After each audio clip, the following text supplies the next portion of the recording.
ये कहानी महाराष्ट्र के एक छोटे से गांव तुंबद की है। कहते हैं तुंबद देवी देवताओं द्वारा श्रापित है, क्योंकि इस गांव के लोगों ने बहुत साल पहले एक मंदिर की रचना की थी, जिसमें हस्तर को पूजा जाता था। हस्तर पूर्ति की देवी की पहली संतान थी। पूर्ति की देवी यानी अनगिनत अनाज और सोने का प्रतीक और 16,000 देवी देवताओं को जन्म देने वाली जननी।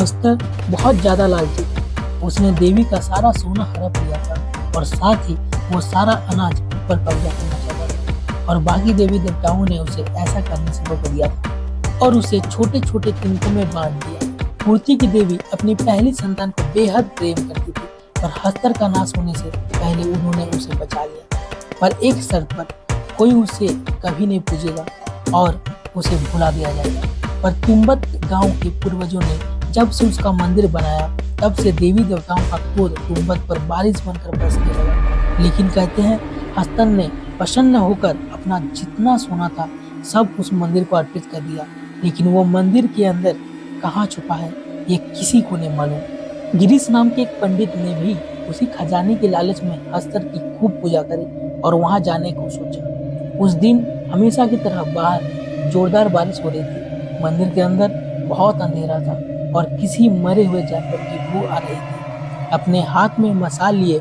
वो आगे बढ़ा। उसका पैर एक हड्डी के ढांचे पर पड़ा और उसने देखा कि उसके आसपास जंगली पेड़ों की लपेट में कई लोग अधमरे से पड़े हुए हैं। वो देख के बहुत घबरा गया, पर हिम्मत करके आगे बढ़ा। उसे अचानक एक जानवर के दहाड़ने की आवाज आई।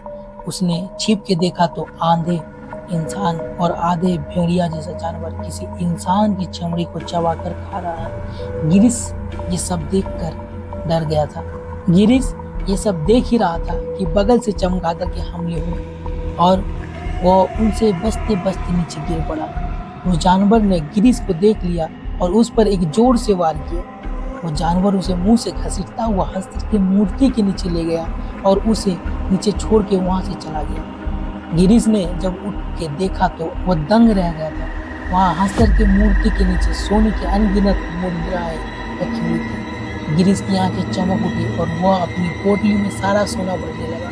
तभी अचानक मंदिर में जोर जोर से धम धम होने लगी और पूरा मंदिर हिलने लगा। जब गिरीश ने नजर उठाकर देखा तो हर तरफ से भूतों की फौज हाथ में मसाल लिए उसकी तरफ आगे बढ़ रही थी। ऐसा डरावना दृश्य देख के उसके पसीने छूट गए और वो पोटली वहीं छोड़कर बहुत जोर से दरवाजे की तरफ भागा, पर किसी तरह वो आग में लिपटा हुआ मंदिर के बाहर पहुंचा।